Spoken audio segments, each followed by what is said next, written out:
Io me lo ricordo mentre mi guardava al mattino, quando mi ero appena svegliato. Aveva la faccia grigia, scavata dalla notte della fabbrica, e le mani grandi e ruvide, come la lingua di un gatto.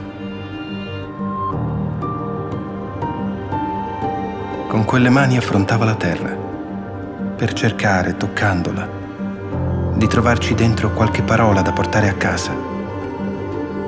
A noi che nel frattempo giocavamo a sognare.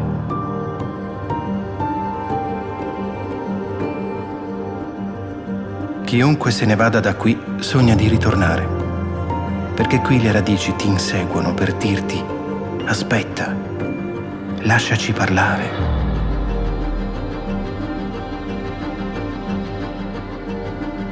Io mi ricordo di come sapeva capire dagli sguardi, perché gli occhi degli anziani hanno dentro il mondo, del quale hanno imparato a ridere, ormai stufi di preoccuparsi.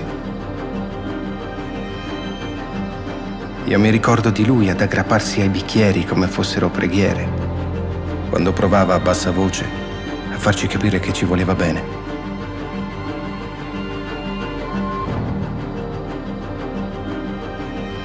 C'è qualcosa che non capiremo mai, dentro ogni parola, e ci mancherà sempre qualcosa. Perché il bello della vita è non smettere di cercare. La ragione è l'unica a fidarsi totalmente della poesia.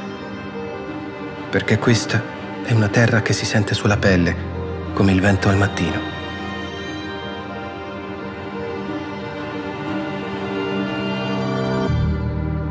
Il Carso è il nonno con cui vorremmo ancora poter parlare e che non ci dirà mai l'ultima parola.